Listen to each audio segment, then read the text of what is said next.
बाद में जो टॉपिक है हमारा वो टॉपिक है मॉलिक्यूलर मास। ठीक है, मॉलिक्यूलर मास। अब मॉलिक्यूलर मास क्या है देखना ध्यान से। सपोज करो हमारे पास एक कंपाउंड है H2, इसमें दो एटम तो है हाइड्रोजन के, एक एटम है ऑक्सीजन का।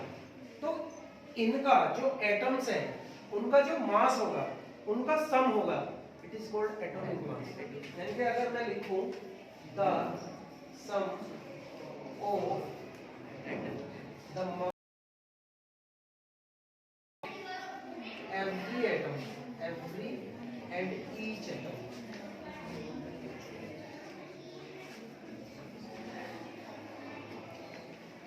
is called molecular mass. इसे हम molecular mass कहते हैं। Clear? Yes, sir. Sum of the mass, sum जोड़, Yes, sir. इसका मास का, इसके हर एक एटम के का जो सम है एटॉमिक मास का, is called molecular mass.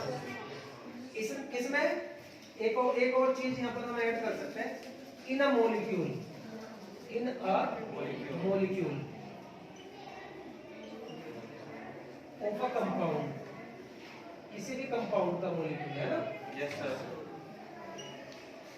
In a molecule of a compound is called molecular mass. ये चीज और हम यहाँ पे ऐड कर देंगे तो पूरा का पूरा हमें क्लियर हो जाएगा। अब ये कंपाउंड है, इनका सम कैसे निकालना है, एक एग्जांपल हमने यहाँ पे लिया। ये एग्जांपल है, हाइड्रोजन का क्या है 1, हाइड्रोजन का एटॉमिक मास है 1, लेकिन इसका एटम है 2 से मल्टीप्लाई कर दिया। एक एटम का 1, 2 का 2 प्लस ऑक्सीजन का क्या है 16, तो 2 1 से 2 प्लस 16 18, और इसके सामने हमें यू लिखना है। जो मॉलिक्यूलर मास है उसके सामने हमें यू लिखना है। ठीक है भाई? Yes, sir. दूसरा एक और एग्जांपल हम लेते हैं। हम लेते हैं इसके लिए एग्जांपल C2H4। C2H4 इसका हमें मॉलिक्यूलर मास बताना है। कैसे करेंगे देखो, C का होता है एटॉमिक मास 12, इधर एटम है 2, फिर प्लस में लगेगा क्योंकि क्या है सम है। पहले का हो गया 12 into 2, प्लस का साइन लगेगा, H का है 1 into 4, 1 है, 4 इसके एटम्स है, 4 1 4, 12 2 जा 24 प्लस 4 28।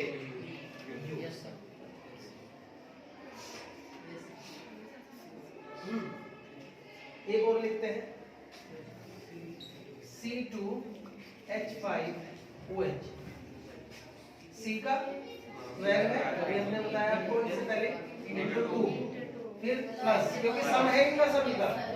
H का है, H के देखो 5 ही है, 1 ही है, 6 एक साथ कह दो, 1 into 6 प्लस अब 2 बचता है 16, 12 2 जा 24, 6 1 जा 6 प्लस 16, 6 6 12 4 16, 4 6 10 और 6 16, 1 कैरी हो गया। Yes, sir. 3 6 9 और 6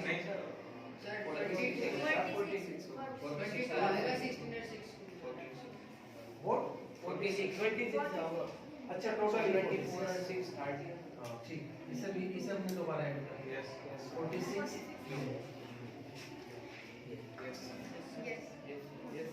इस तरीके से निकालते हैं हम। यहाँ क्वेश्चन दे रखे हैं इन्होंने,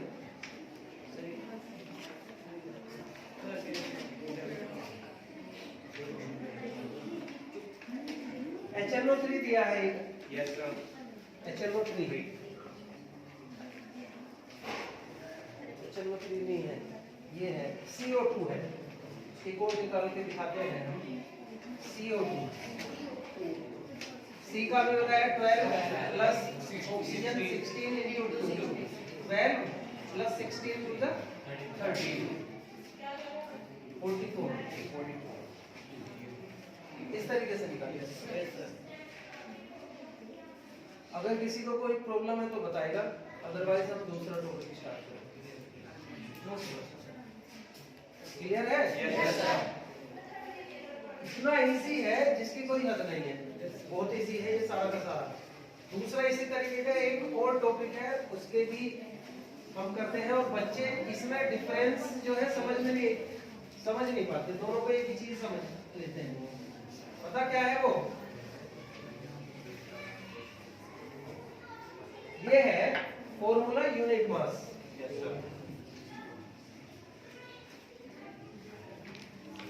मोलिकुलर मास और फॉर्मूला यूनिट मास में एक डिफरेंस है, उसे मैं बताता हूं क्या। जब हम मोलिकुलर मास निकालेंगे तो वो जो कंपाउंड होगा वो होगा कंपाउंड। इसके बारे में डिटेल में अगली क्लासेस में हमें पता चलेगा, लेकिन जिसका हम फॉर्मूला यूनिट मास निकालेंगे वो होगा इलेक्ट्रोवैलेंट कंपाउंड। इलेक्ट्रोवैलेंट कंपाउंड जैसे NaCl है, NaCl जो बनेगा, it is made by two ions, one is positive and second one is negative. तो जब आयनों से कोई कंपाउंड बनता है, आयंस से, it is called electrovalent compound. Electrovalent compound की अगर कोवैलेंट कंपाउंड की हम कंपेयर करें, ये स्ट्रॉन्ग फोर्स से एक दूसरे से जुड़े होते हैं। दो जो एलिमेंट है, दो जो आयंस है, प्लस और माइनस की जो फोर्स होगी, अट्रैक्शन फोर्स होगा, वो बहुत ही ज्यादा स्ट्रॉन्ग है। इन्हें ये पानी में इजीली घुल जाते हैं, इनमें इलेक्ट्रिसिटी पास हो जाती है अगर इन्हें सोल्यूबल फॉर्म में ले लेंगे। और भाई ये सॉलिड होते हैं, इनकी पहचान है। जबकि जो कौन से बोल रहे थे हम, कोवैलेंट कंपाउंड है, उनमें इस तरीके से नहीं होता, ना तो बिजली पास होती, ना वो पानी में घुलते, ना वो सॉलिड होते। कार्बन डाइऑक्साइड है जैसे C2H4 है, वो लिक्विड या गैस की फॉर्म में होंगे, ये ज्यादातर सॉलिड की फॉर्म में होंगे। और इन्हें अगर आप गर्म करेंगे तो बॉइलिंग और मेल्टिंग पॉइंट पे इनके ज्यादा हो, क्योंकि स्ट्रॉन्ग फोर्स से बने हुए हैं। जब स्ट्रॉन्ग फोर्स से बन गया तो उसे तोड़ने के लिए बहुत ही ज्यादा हीट करना पड़ेगा, इसलिए इनके मेल्टिंग और बॉइलिंग पॉइंट ज्यादा हो। ये मैंने दोनों की पहचान बताई।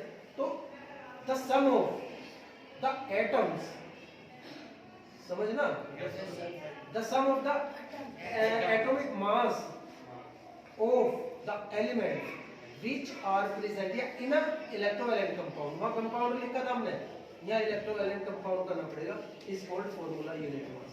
और फॉर्मूला यूनिट मास में यू नहीं लिखते, फॉर्मूला यूनिट मास में यू इसमें लिखते हैं, यू इसमें भी यू लिखते हैं। तो इसका हम निकाल के दिखाते हैं आपको। Na का है 23, क्लोरीन का है 35.5, सम निकालना है इनका भी, 5 और 3 8, 3 और 2 5, 58.5 यूनिट।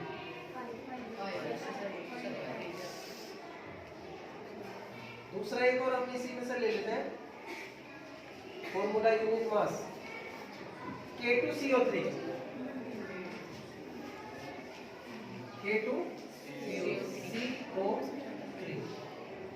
A का मेरे विचार से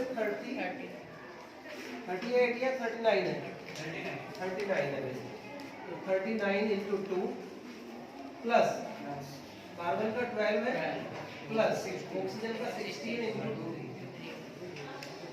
2 9 से 18, 2 3 जा 6, 78 प्लस 12 प्लस 48, 8 to 10, 8 18, 5 6 7 13 है ना, 38, 78 और 12 कितने होंगे, 90, 48, इस तरीके से हम निकालते हैं फॉर्मूला यूनिट, ये ध्यान रखना है। और ये जो चीजें हैं ये आज ही नहीं कि 9th में हम पढ़ रहे हैं, ये जब एक लेसन आता है इंट्रोडक्शन में, वो कम से कम 6 या 7 नंबर का वहाँ पे आता है 11th क्लास के, वो भी यहाँ पे इम्पोर्टेंट है। वहाँ chemical formula, unit mass, formula unit mass, molecular mass, क्या मोलिकुलर थ्योरी क्या है, सब कुछ उसमें वहाँ पे दे रखा है। ये एक तरीके से इंट्रोडक्शन है केमिस्ट्री का, मैं बार बार बता रहा हूँ आपको। अगर केमिस्ट्री आपको किसी भी क्लास में पढ़ गया तो इनके बगैर नहीं पढ़ सकते, ठीक है? Yes sir.